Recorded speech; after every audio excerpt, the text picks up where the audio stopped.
আগামী বাংলাদেশ হবে ভারতের দালাল মুক্ত বাংলাদেশ। আগামী বাংলাদেশ হবে আধিপত্যবাদ মুক্ত বাংলাদেশ। আগামী বাংলাদেশ হবে ইসলামের বাংলাদেশ।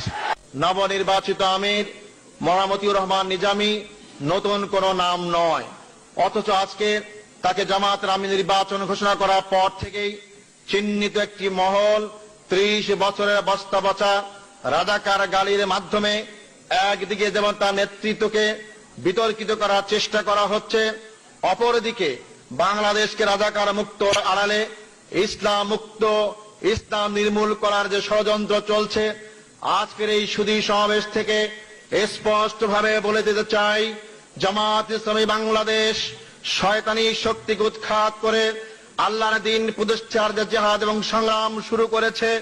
মানুষরূপী শয়তানেরা যত শক্তি অর্জন করে জামায়াত ইসলামীকে রাজাকার স্বাধীনতাবিরোধী গালিগালাজ করে আমাদের আন্দোলন অগ্রযাত্রাতে ব্যাহত করার চেষ্টা করুক না কেন, জামায়াত ইসলামী বাংলাদেশ বাংলাদেশের জনগণকে সাথে নিয়ে সকল ষড়যন্ত্রকে বানচাল করবে ইনশাআল্লাহ।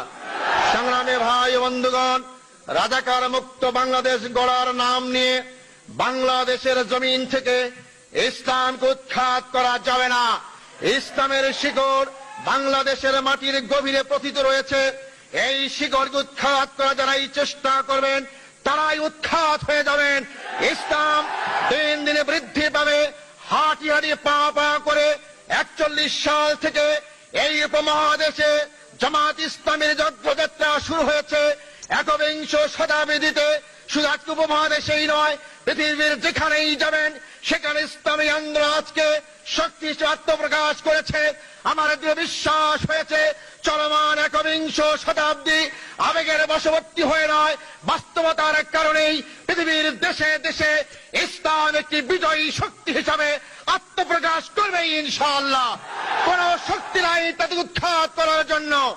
আজকের এই সুযোগ থেকে এই অঙ্গীকার ব্যক্ত করতে চাই, বাংলাদেশের জনগণকে যদি বাঁচতে হয়, আজকে বাংলাদেশের জনগণের সামনে রাজাকার কোন সমস্যা নয়, স্বাধীনতার পক্ষ বিপক্ষ সমস্যা নয়।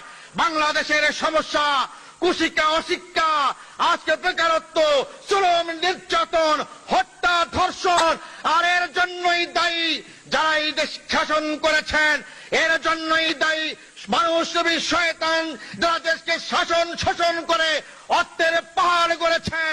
এর জন্যই দায়ী তাই যারা মানব রচিত মতবাদের ভিত্তিতে দেশ এবং জাতিকে শাসন করেছেন। অতএব তাদের এই অপকর্ম ঢাকার জন্য, তাদের এই ব্যর্থতা ঢাকার জন্য আজকে তারা রাজাকার নামে ইসলামী আন্দোলনের উত্থিত আন্দোলনকে যারা আজকে ভয় পেয়ে জনগণের কাছে তাদেরকে হেয় করার চেষ্টা করছেন, আমরা স্পষ্ট বলে চাই, বাংলাদেশের জনগণকে 30 বছরের মন ভুলানো কথা বলে আর ঘুম পাড়াতে পারবেন না। জনগণ জেগে উঠেছে, জনগণ পরিবর্তন চায়, জনগণ দেশকে আজকে নতুন শতাব্দীর এই দিনে তাদেরকে আজকে ভাগ্য করতে চায়। জনগণের ভাগ্য করতে হলে ইসলাম ছাড়া বিকল্প নেই। মানুষ তুমি শয়তানা বুঝতে পেরেছে বলেই আজকে কারো বিরুদ্ধে কথা বলে না, সকল মতামত আজকে তাদের ইসলামের ব্যাপারেই। আজকে তাই আমাদের আত্মতৃপ্তি হয়েছে, আমরা সঠিক পথে রয়েছি, সঠিক আদর্শই গ্রহণ করেছি। তাই সংগ্রামী বাংলাদেশের রাজধানী ঢাকার সংগ্রামী ভাই ও বোনদেরকে আকুল আবেদন জানাবো, আসুন একদিকে আওয়ামী দুঃশাসনের হাত থেকে দেশ এবং জাতি রক্ষার যে আন্দোলন শুরু হয়েছে, সেই আন্দোলনে ঝাঁপিয়ে পড়ি। ঠিক তার পাশাপাশি মানুষের ভাগ্য পরিবর্তনের স্থায়ী আমাদের যে কর্মনীতি, আল্লাহর আইন এবং সৎ শাসনের জাহাজের সবাইকে আমরা নিয়োজিত করি।